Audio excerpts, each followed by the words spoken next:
Era una oscura noche de otoño. El viejo banquero caminaba en su despacho, de un rincón para otro, recordando una recepción que había dado hace 15 años antes.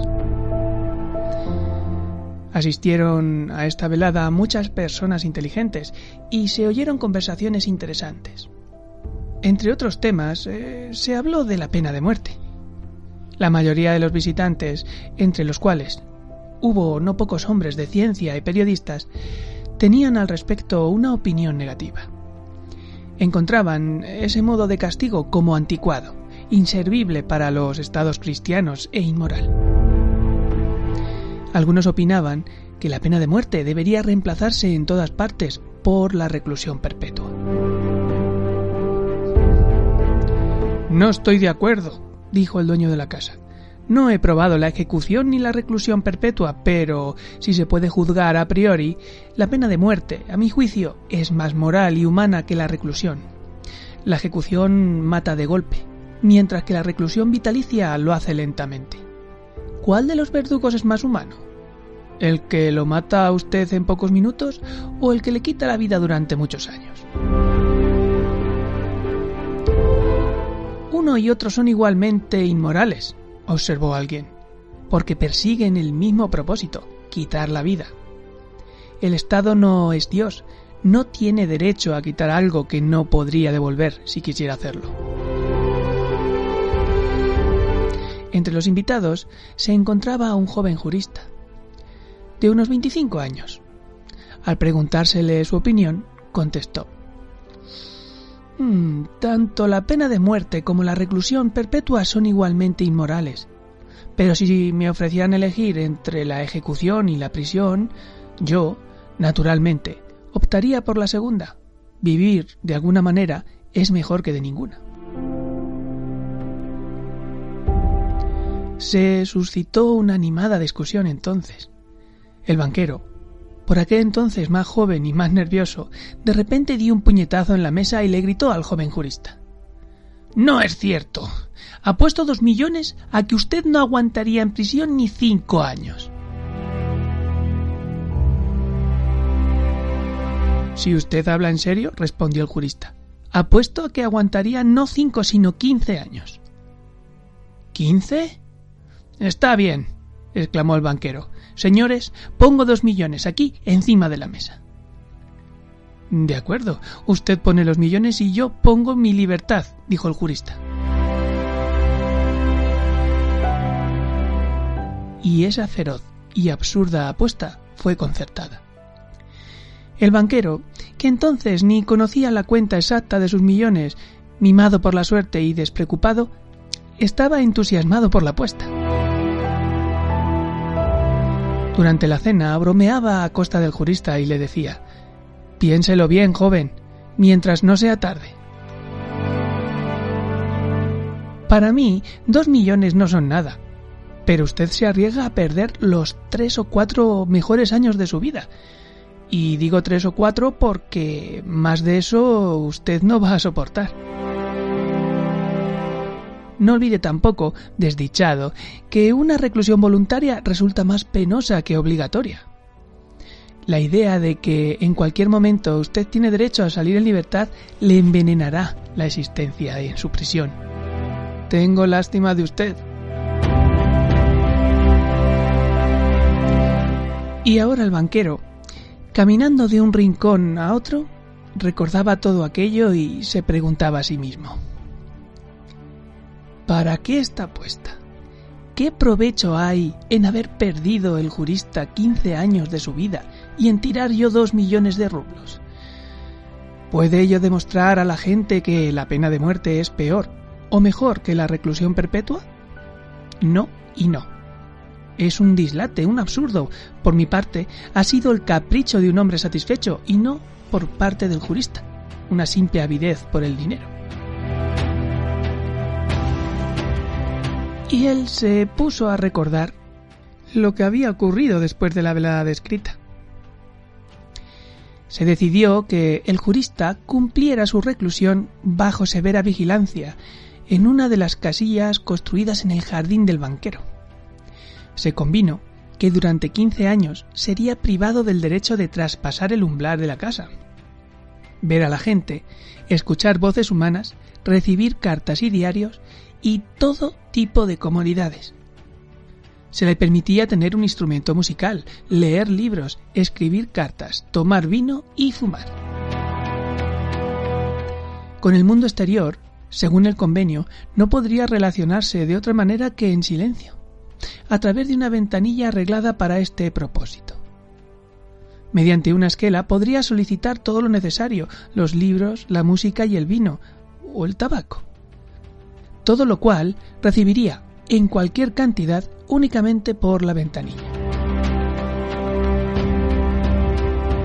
El convenio preveía todos los detalles que conferían al recluido la condición de estrictamente incomunicado y le obligaba a permanecer en casa 15 años justos, a partir de las 12 horas del 14 de noviembre de 1870 hasta las 12 horas del 14 de noviembre de 1885.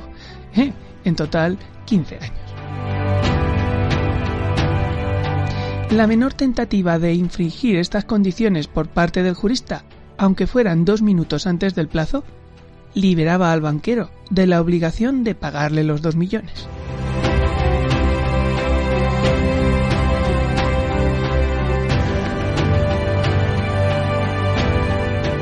En su primer año de reclusión, el jurista, por cuanto se podía juzgar a través de sus breves notas, sufrió mucho a causa de la soledad y el tedio. En su casita se oían constantemente los sonidos del piano. El vino y el tabaco fueron rechazados por él. El vino, escribía, provoca los deseos, y los deseos son el primer enemigo del recluido. Además, no hay cosa más aburrida que beber un buen vino y no ver nada. En cuanto al tabaco, vicia el aire de la habitación. En el primer año se le enviaba al jurista libros de contenido preferentemente fácil, novelas con complicada intriga amorosa, cuentos policiales y fantásticos o comedias. Pasó el tiempo. Y en el segundo año ya dejó de oírse la música en la casita, y el jurista solo pedía en sus notas libros de autores clásicos. En el quinto año se volvió a oír la música y el prisionero solicitó vino. Los que lo observaban por la ventanilla relataban que durante todo ese año no hacía sino comer, beber, quedarse en la cama bostezando y conversar malhumorado consigo mismo.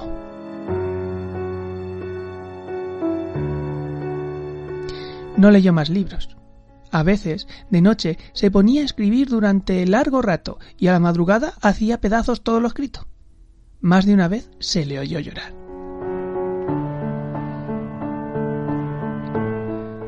En la segunda mitad del sexto año, el recluido se abocó con ahínco al estudio de los idiomas, la filosofía y la historia. Acometió estas ciencias con tanta avidez que el banquero apenas alcanzaba a pedir libros para él. En el lapso de 4 años, fueron solicitados por correo a su pedido cerca de 600 volúmenes. En este periodo el banquero recibió de su prisionero una carta que decía así: Mi querido carcelero, le escribo estas líneas en 6 idiomas. Muéstrelas a personas entendidas que las lean. Y si no encuentra ni un solo error, le ruego hagan disparar una escopeta en el jardín. Este disparo me dirá que mis esfuerzos no se perdieron en vano. Los genios de todos los tiempos y países hablan en distintas lenguas, pero arde en ellos la misma llama.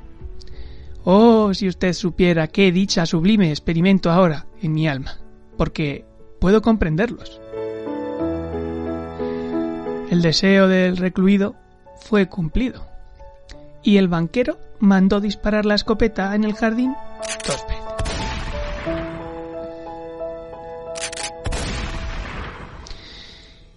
A partir del 10º año, el jurista permanecía sentado en la mesa, inmóvil, y solo leía el Evangelio. Al banquero le pareció extraño que el hombre que en 4 años había vencido 600 tomos difíciles hubiera gastado cerca de un año en la lectura de un libro no muy grueso y de fácil comprensión. Al Evangelio lo sustituyeron luego la historia de las religiones y la teología.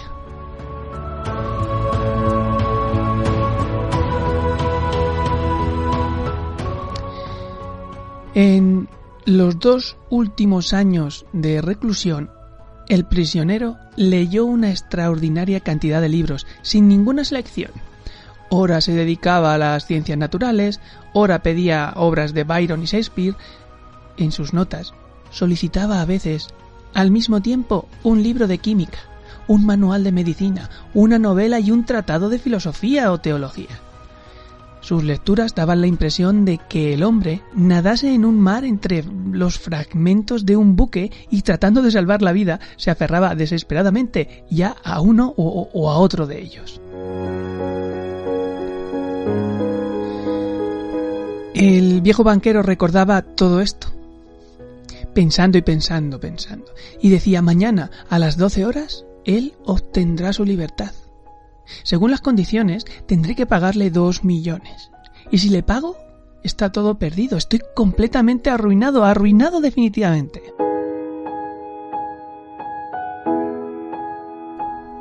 «15 años antes no sabía cuántos millones tenía, mientras que ahora le daba miedo preguntarse qué era lo que más tenía, dinero o deudas. El imprudente juego en la bolsa, las especulaciones arriesgadas y el acaloramiento, del cual no pudo desprenderse ni siquiera en la vejez, poco a poco fueron debilitando sus negocios, y el osado, seguro y orgulloso ricachón se transformó en un banquero de segunda clase, que temblaba con cada alza o baja de valores.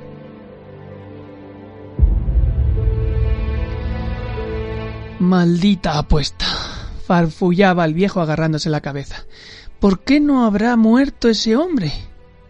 Solo tiene 40 años, me quitará lo último que tengo y se casará, disfrutará de la vida, jugará en la bolsa, y yo, como un mendigo, lo miraré con envidia y todos los días le oiré decir siempre lo mismo: le debo a usted la felicidad de mi vida, permítame que le ayude. No, esto es demasiado. La única salvación de la bancarrota y del oprobio es la muerte de este hombre». Dieron las 3. El banquero aguzó el oído. Todos dormían en la casa y solo se oía el rumor de los helados árboles detrás de las ventanas. Tratando de no hacer ningún ruido, sacó de la caja fuerte la llave de la puerta que no se abría durante 15 años. Se puso el abrigo y salió de casa. El jardín estaba oscuro y frío. Llovía. Un viento húmedo y penetrante paseaba aullando por todo el jardín y no dejaba en paz a los árboles. El banquero esforzó la vista, pero no veía ni la tierra, ni las blancas estatuas, ni la casita, ni los árboles. Se acercó entonces al lugar donde se hallaba la casita y llamó 2 veces al sereno. No hubo respuesta. Por lo visto, el sereno, huyendo del mal tiempo, se refugió en la cocina o en el invernadero y se quedó dormido. «Si soy capaz de llevar adelante mi propósito», pensó el viejo, «la sospecha recaerá antes que nadie sobre el sereno». En la oscuridad tanteó los escalones y la puerta y entró en el vestíbulo de la casita. Luego penetró a tientas en el pequeño pasillo y encendió un fósforo. Allí no había nadie. Vio una cama sin hacer y una oscura estufa de hierro en un rincón. Los sellos de la puerta que conducía al cuarto del recluido estaban intactos.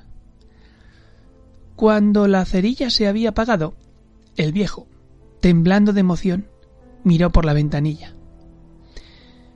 La opaca luz de una vela apenas iluminaba la habitación del recluido. Este estaba sentado junto a la mesa.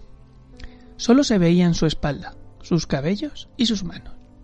Sobre la mesa, en 2 sillones y sobre la alfombra, junto a la mesa, había libros abiertos. Transcurrieron 5 minutos y el prisionero no se movió ni una sola vez.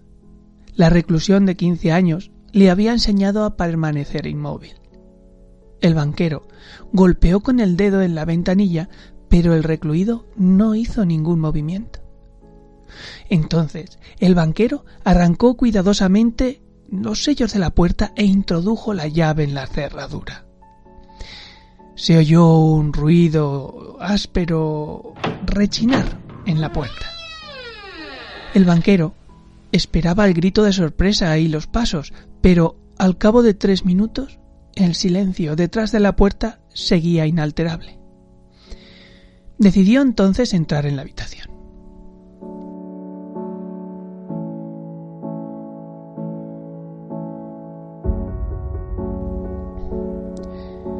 Junto a la mesa estaba sentado inmóvil un hombre que no parecía una persona común.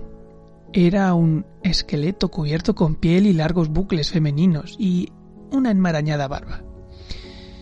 El color de su cara era amarillo, con un matiz terroso.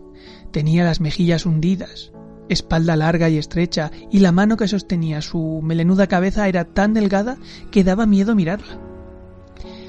Sus cabellos estaban ya salpicados por las canas, y a juzgar por su cara, avejentada y demacrada, nadie creería que solo tenía 40 años. Dormía. Delante de su inclinada cabeza se veía sobre el escritorio una hoja de papel en la cual había unas líneas con letras menudas. «Miserable», pensó el banquero.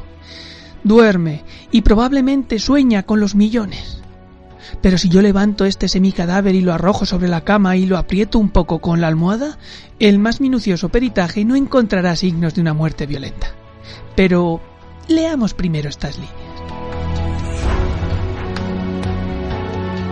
El banquero tomó la hoja y leyó lo siguiente: «Mañana, a las 12 horas del día, recupero la libertad y el derecho de comunicarme con la gente. Pero antes de abandonar esta habitación y ver el sol, considero necesario decirle algunas palabras, con la conciencia tranquila y ante Dios que me está viendo. Declaro que yo desprecio la libertad, la vida, la salud y todo lo que en los libros se denomina bienes del mundo. Durante 15 años estudié atentamente la vida terrenal. Es verdad, yo no veía la tierra ni la gente, pero en los libros bebía vinos aromáticos, cantaba canciones, en los bosques cazaba ciervos y jabalíes, amaba a mujeres. Verdades leves como una nube, creadas por la magia de sus poetas geniales, me visitaban de noche y me susurraban cuentos maravillosos que embriagaban mi cabeza. En sus libros escalaba las cimas de Elbruz y el Monte Blanco y desde allí veía salir el sol por la mañana mientras al anochecer lo veía derramar el oro purpurino sobre el cielo, el océano, las montañas. Veía verdes bosques y prados, ríos, lagos, ciudades, oía el canto de las sirenas y el son de las flautas de los pastores. Tocaba las alas de los bellos demonios que descendían para hablar conmigo acerca de Dios. En sus libros me arrojaba en insondables abismos, hacía milagros, incendiaba ciudades, profesaba nuevas religiones, conquistaba imperios enteros. Sus libros me dieron la sabiduría. Todo lo que a través de los siglos iba creando el infatigable pensamiento humano está comprimido tal cual bola dentro de mi cráneo. Sé que soy más inteligente que todos vosotros, y yo desprecio sus libros, desprecio todos los bienes del mundo y la sabiduría. Todo es miserable, perecedero, fantasmal y engañoso, como la fatal Morgana. ¿Qué importa que sean orgullosos, sabios y bellos, si la muerte los borrará de la faz de la tierra junto con las ratas, mientras que sus descendientes, la historia, la inmortalidad de sus genios, se congelarán o se quemarán junto con el globo terráqueo?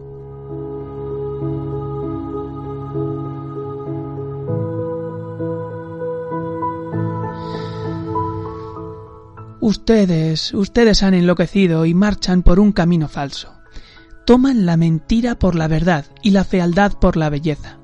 Se quedarían sorprendidos si, en virtud de algunas circunstancias, sobre los manzanos y los naranjos, en lugar de los frutos, crecieran de golpe las ranas y los lagartos, o si las rosas comenzaran a exhalar un olor a caballo transpirado. Así me asombro por ustedes, que han cambiado el cielo por la tierra. No quiero comprenderlos.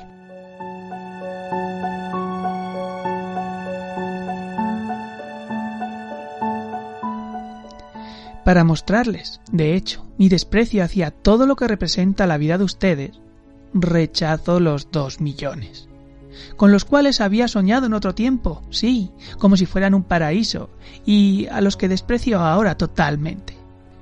Para privarme del derecho de cobrarlos, saldré de aquí a 5 horas antes del plazo establecido y, de esta manera, violaré el convenio.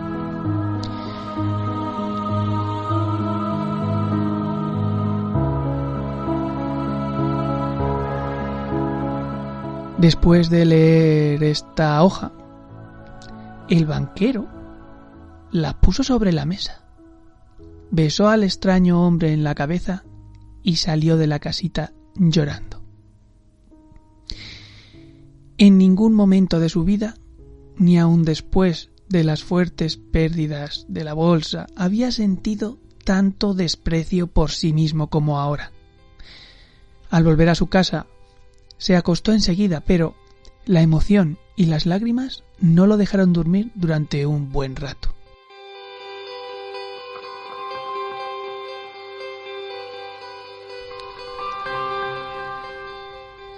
A la mañana siguiente llegaron corriendo los alarmados serenos y le comunicaron haber visto que el hombre de la casita bajó por la ventana del jardín, se encaminó hacia el portón y luego desapareció junto con los criados. El banquero se dirigió a la casita y comprobó la fuga del prisionero. Para no suscitar rumores superfluos, tomó de la mesa la hoja con la renuncia y al regresar a casa la guardó en la caja fuerte.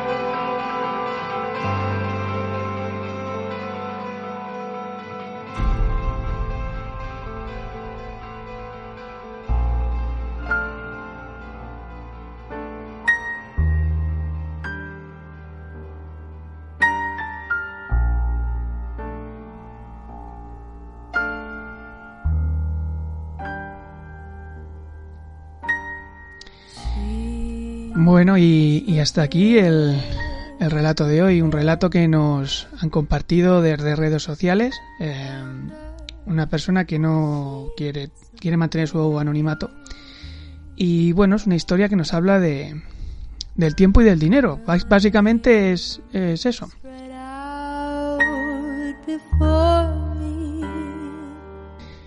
Y bueno, bien podríamos interpretar la historia de hoy como una historia en la que un hombre pierde la cordura por sus convicciones, o realmente se hace tan sabio que trasciende a lo que la demás gente piensa acerca del dinero o incluso del tiempo. Un hombre que fue capaz de sacrificar 15 años de su vida para sentir y aclararse lo que era la felicidad con respecto del dinero.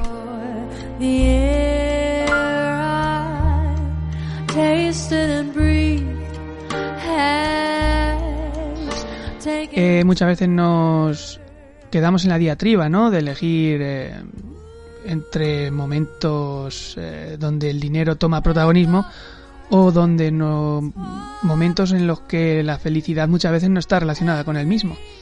Y es que, a decir verdad, el dinero, como dice el refrán, no da la felicidad, pero ayuda, ¿verdad?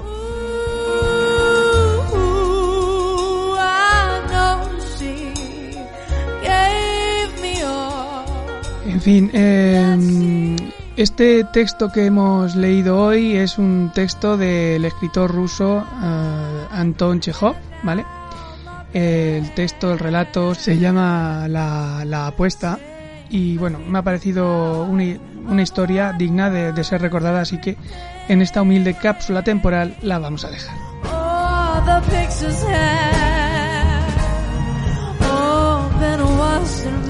Si queréis compartir conmigo alguna historia que conozcáis, algún relato, alguna escena de una peli o cualquier cosa que creáis que merezca la pena salvaguardar del tiempo en este formato digital, no tenéis más que poneros en contacto conmigo a través del blog de Memory Backups, que está en Blogspot, o también podéis poner en contacto conmigo a través de iVoox en los comentarios o a través de Apple Podcast. Y bueno, ya sabéis que aquí estamos para preservar relatos e historias que siempre estarán ahí y que siempre merezcan ser recordadas y contadas para que los demás aprendan algo con la moraleja.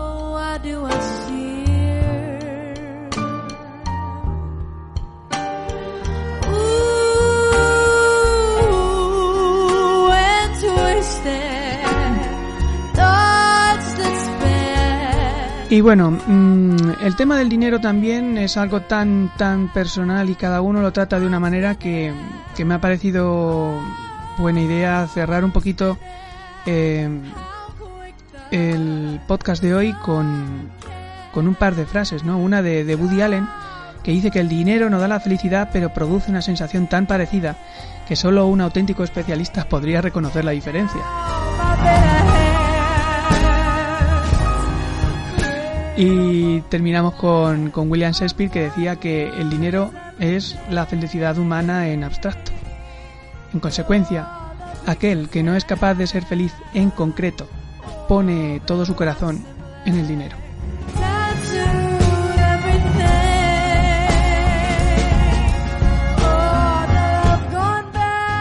Bueno, y a modo de conclusión y de despedida, simplemente recordaros que si os paráis a pensar un poquito, las cosas que más feliz te hacen no cuestan dinero. Y ahí entiéndase, pues un beso, un abrazo, una caricia, una sonrisa, o incluso el mero hecho de leer cuando está lloviendo. Son cosas que no valen todo lo que nosotros pensamos, aparte de nuestro tiempo, y eso no está pagado.